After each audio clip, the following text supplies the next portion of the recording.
সালামু আলাইকুম, কেমন আছেন? আমি মাসুদ আলম। আশা করি আপনারা সবাই ভালো এবং সুস্থ আছেন। তো বন্ধুরা, আজকে আমরা আমাদের python beginning to advance with blockchain, machine learning and data science কোর্সের আজকের পর্বে শিখব python break statement. Break statement কীভাবে কাজ করে সেই বিষয়টা দেখব। তার আগে জেনে নেওয়া যাক ব্রেক স্টেটমেন্টটা কী। ব্রেক হলো পাইথন একটা কিওয়ার্ড যা প্রোগ্রামের নিয়ন্ত্রণকে লুপ থেকে বের করে আনতে ব্যবহৃত হয়। এর মানে হচ্ছে ব্রেক স্টেটমেন্টটি আমাদের যে লুপগুলো আছে এটাকে একের পর এক ভেঙে দেয়।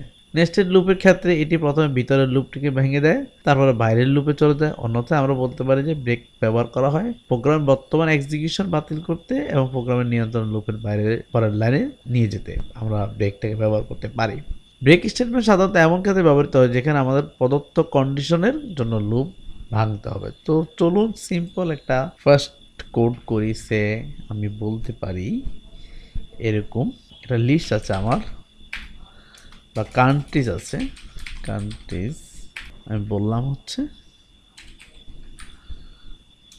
বাংলাদেশ, ইন্ডিয়া, পাকিস্তান, নেপাল, ভুটান। এখন এটাকে আমরা লুপ চালাবো ভ্যালুগুলো দেখার জন্য। ফর কান্ট্রি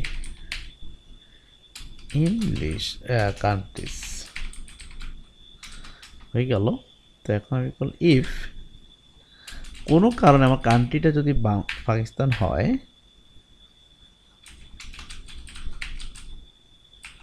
তাহলে আমরা ব্রেক করে দেব। সরি, এরপর হচ্ছে আমি এখন প্রিন্ট করতে পারি print country. That means Pakistan হলে আর আমি প্রিন্ট করবো না, পাকিস্তান পর্যন্ত যাবে।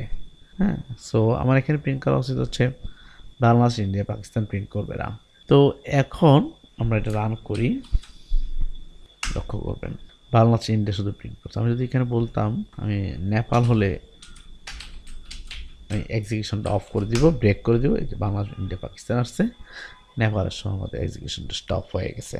সো এইভাবে আমরা ব্রেককে, যেমন আমার একটা স্ট্রিংয়ের ভ্যালু এরকম হতে পারে, যেমন str সে পাইথন, সে পাইথন। সো আমি এখন বললাম for I in str।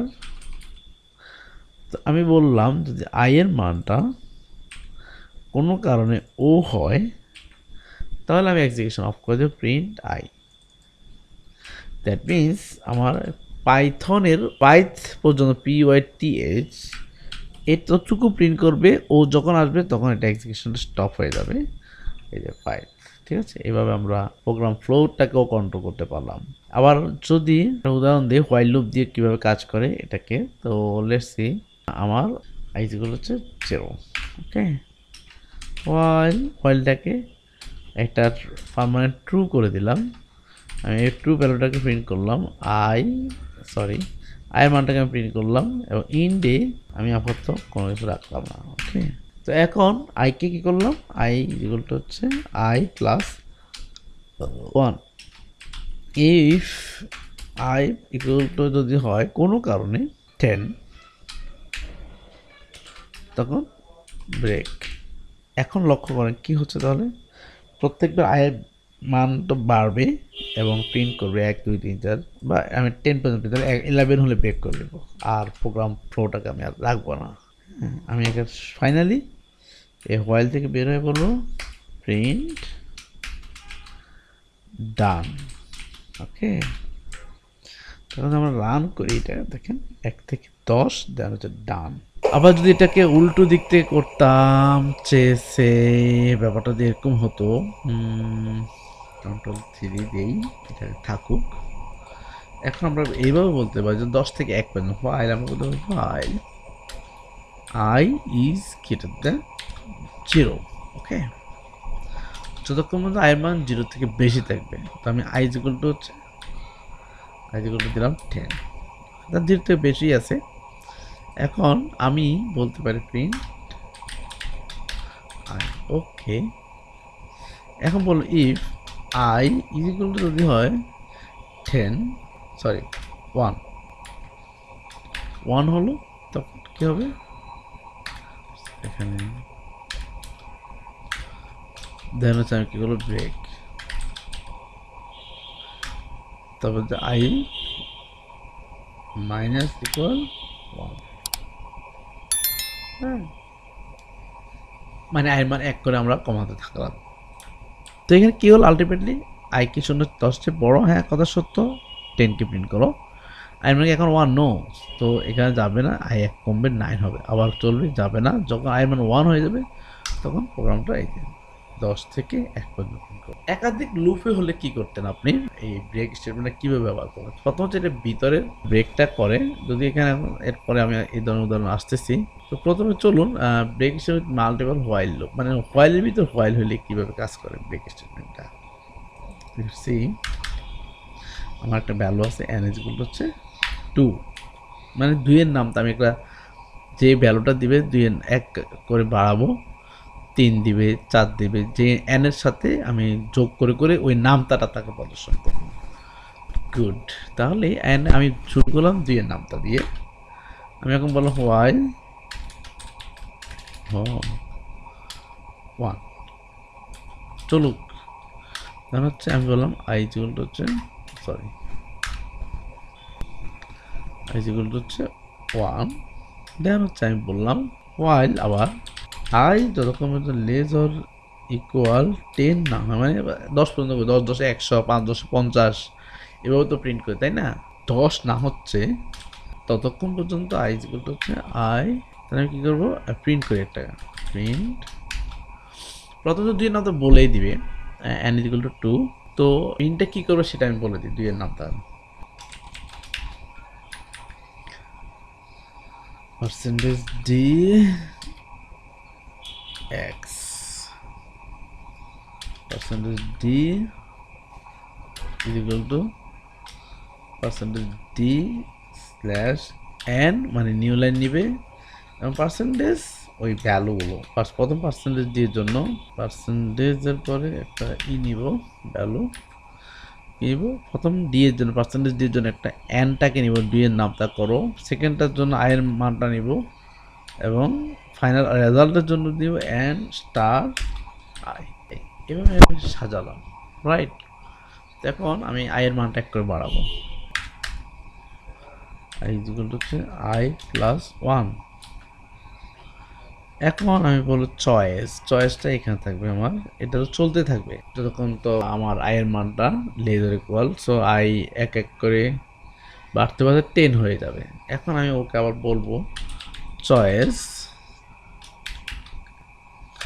Variable integer input, আমি বলে একটা সুন্দর মেসেজ দিলাম, do you want to continue the table, তাহলে তারপর বলবো ফাইনালি বলবো প্রেস 0 ফর নো, এবং তারপর প্রেস 0 ফর নো। ওকে, এখন এই চয়েস থেকে যখন ইনপুটটা নিব ইনপুটের ভিতরে ইনপুটটা যখন নিব, এখন আমি বলবো if choice is equal to হচ্ছে যদি হয় 0 তাহলে ব্রেক ব্রেক, ওকে, তারপরে ফাইনালি 0 হলে ব্রেক করে দিব, আর না হলে সে যে n এর মানটা দিছে n এর মানটা যেটা আছে তার থেকে আমি 1 বৃদ্ধি করি, n is equal to n plus 1, ঠিক আছে, n এর মানটা আমি বৃদ্ধি করে দেব 1 এবং শেষ। সো আমি দিলাম আমাকে দেখেন 2 এর নামটা 2 একে 2 2 দুগুণা 4 5 দুগুণা 10 এবং 10 দুগুণা 20, 2 1 2 0 দিব, 0 দিলে ক্লোজ হয়ে যাবে, রাইট? ইয়া গুড। তো এভাবে আবার যদি 0 না দিতাম, আবার আমি যদি রান করি, আমি যদি 2 লক্ষ্য করবেন তাহলে আরও 1 সে বৃদ্ধি করে দিয়ে n প্লাস 1, হ্যাঁ, n ইকুয়াল হচ্ছে n প্লাস 1। আমি এটাও করতে পারি যে ভ্যালুটা দিবে চয়েসটাকে যোগ করে দিতে পারতাম, যদি অফ করি চয়েসটাকে যোগ করে দিই, n ইকুয়াল টু চয়েস বা n ইকুয়াল টু হচ্ছে 1, এটা তো বাড়লো, আর ব্রেক না করে ইফ চয়েস এলস যদি সে ওইটা তো আমি ইনপুট একটাই নিলাম, সো এখানে আমার আর কোনো সুযোগ নেই। অন্যভাবে ইনপুট আমি আয়ের মানটা কোন নামটা আসলে বলতে পারতাম আর কি। তো এইভাবে আমি আমার ব্রেক স্টেটমেন্টকে ব্যবহার করতে পারি। হ্যাঁ, তো আম, এই ছিল আমাদের মোটামুটি ব্রেক স্টেটমেন্ট। আপনি বিভিন্ন প্র্যাকটিক্যাল উদাহরণগুলো দিয়ে দেখলেন। পরবর্তী ভিডিওতে আমি দেখানোর চেষ্টা করব পাইথন কন্টিনিউ স্টেটমেন্ট। তো আশা করি সাথেই থাকবেন এবং আমাদের এই কোর্সের পরবর্তী ভিডিওগুলো পেতে চোখ রাখুন আমাদের W3 প্রোগ্রামার্স ফেসবুক পেজ অথবা গ্রুপে, অথবা আমাদের YouTube channel W3 programmers live চ্যানেলটি সাবস্ক্রাইব করতে পারেন। সবাই ভালো থাকবেন, সুস্থ থাকবেন। অচিরে আমি আবার আসছি কন্টিনিউ স্টেটমেন্ট নিয়ে। সবাইকে ধন্যবাদ।